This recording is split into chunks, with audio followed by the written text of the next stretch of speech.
बिस्मिल्लाहिर्रहमानिर्रहीम। अल्लाहुम्मा सल्लि अला सय्यिदिना मुहम्मद व आलिहि व इत्रतिही बेदादे कुल्ले मालूमिल्लाह का अस्तगफिरुल्लाह अल्लज़ी ला इलाहा इल्ला हुवल हय्युल क़य्यूम तूबा या हय्यु या क़य्यूम। अस्सलाम वालेकुम। तुहाडा भरा जवेद इकबाल चट्ठा पंजाबी सांझा तो अज अपने पिंड अपने कोल आया सा।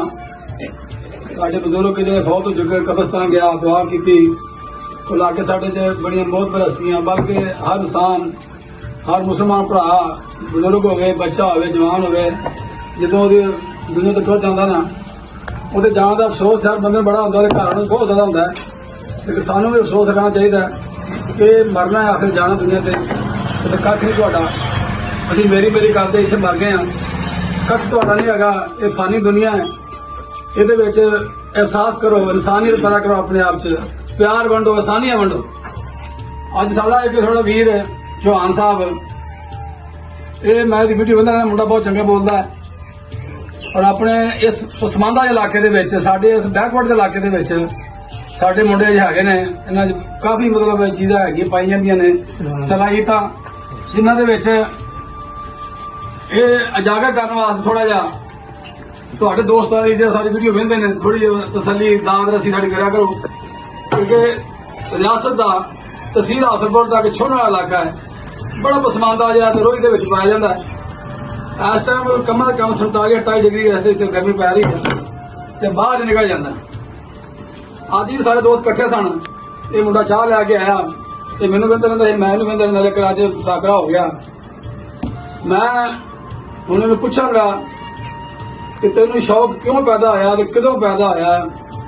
सलाम अलैकुम जी। वालेकुम सलाम सर। की हाल चौहान साहब? अल्लाह पाक दी रहमत जी अल्हम्दुलिल्लाह। मैंने बड़ा काम तेरा पसंद रहता है जी नेचर तुम विखाते हो ना कुदरती कुत्ता फड़िया या बिल्ली से पता नहीं या कोई यहो जी भेड़ बकरी या साडा इलाके का माहौल कल्चर जड़ा पंजाबी कल्चर का मतलब यह है कि साढ़े रहन सहन केहा किस तरह रह रहे हैं और साड़ी मेहनत साड़ी कोशिशां इस इलाके किस तरह जागर कीतियां असीं किहड़े औखे हो गए इस इलाके आबाद होए इस इलाके दे विच रह के असीं पंजाबी नूं प्रमोट कर रहे हैं। हालांकि जो रियासत का इलाका है लेकिन साढ़े जेडे खास तौर पर पंजाब के लोग उठ के आए पंजाबी भरा उन्होंने अपनी पंजाबी मां बोली जबान नूं कायम दायम रखिया और उत्ते इंशाअल्लाह बोलते रहणगे और लिखते रहणगे। हाँ जी जी वीरो जवेद इकबाल चट्ठा साहब पंजाबी सांझा तो ते मैं तुहाडा अपना वीर अब्दुल्ला चौहान पंजाबी कल्चर तो अज मैं पंजाबियों वास्ते एक शेर लैके आया।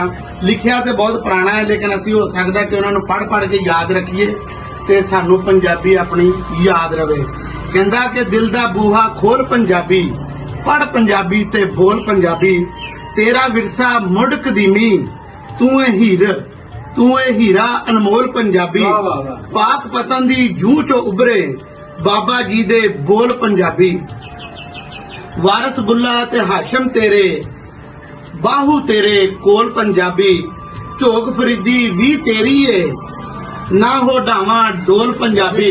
ते पंजाबियां वास्ते एक बहुत जबरदस्त गल है कि मां बोली दी आदर वाला वजेगा हुण ढोल पंजाबी वजेगा हुण ढोल पंजाबी। अल्लाह दे हुक्म नाल पंजाबी एवें गज वज के पूरे जनाबे वाला जज्बे दे नाल इंशाअल्लाह उभरेगी। ते जेड़े वीर मेरे वेखदे पए ने पंजाबी सांझा नूं ते पंजाबी कल्चर नूं उन्हां अगे रिक्वेस्ट है कि मेहरबानी तुहाडी सपोर्ट सानू चाहिदी है। ये कल्ली सपोर्ट नहीं सिर्फ एक बारी अपने पेज तो इक्को बारी शेयर कर देना ओहदे नाल साडी जिंदगी दे विच उभार आएगा। लव यू हो गया मित्र। इहदे नाल जायज़ चाहांगे। अल्लाह